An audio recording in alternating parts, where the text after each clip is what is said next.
považovat status quo, tedy v dnešní době existující institucionální uspořádání Evropské unie, za navždy nekritizovatelné dogma je omyl, který se bohužel stále více šíří.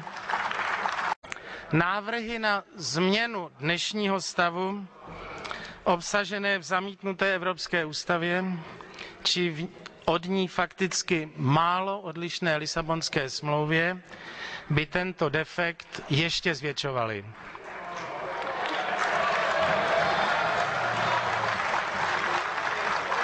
Dnešní systém rozhodování v Evropské unii je něčím jiným než historií prověřenou a v historii osvědčenou klasickou parlamentní demokracií. V obvyklém parlamentním systému je část podporující vládu a část opoziční. Ale to, pokud se nemýlim, v Evropském parlamentu není. Zde je prosazována alternativa jen jedna a kdo uvažuje o alternativě jiné, je považován za odpůrce evropské integrace.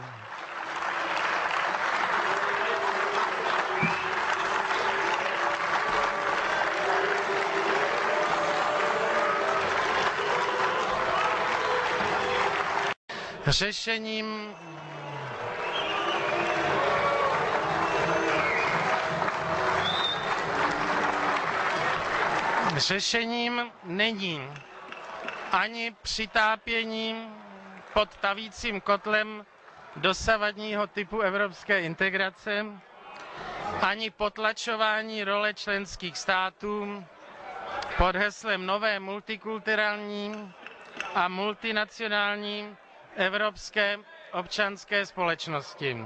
Eine wichtige Institution ist.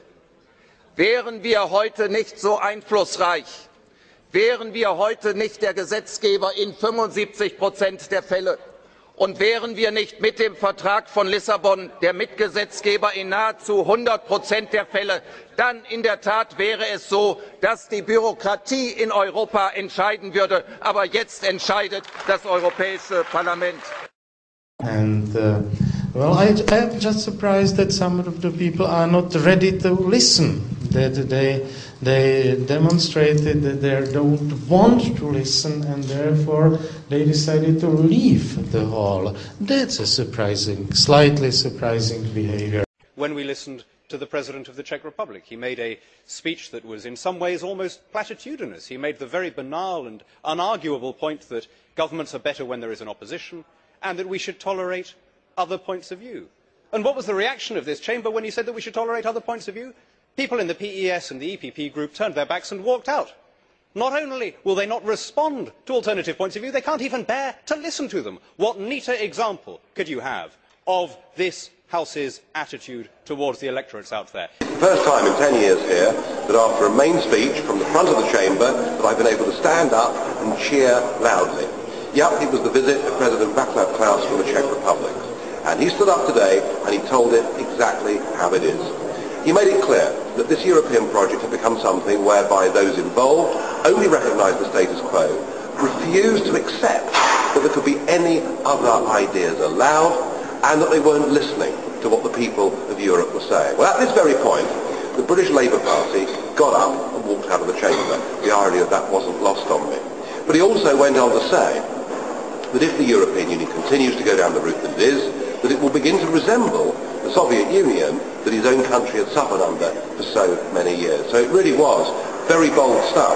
Afterwards there was a lunch, and the group leaders were invited to lunch with the President, and at one point during the lunch I heard the President of this Parliament, Hans-Gert Pöttering, say to him, he said, "Mr. President, your prejudices do not live up to your intellectual ability." I mean, that is just how arrogant, that is just how disbelieving these people are, that there is any possible alternative view. In fact, what it did was to validate the very speech that President Klaus had given. I have to say, today's one of those unusual days, rare days, when it really actually has been a pleasure to be in the European Parliament in Brussels. Dosavadního typu evropské integrace, ani potlačování role členských států pod heslem nové multikulturální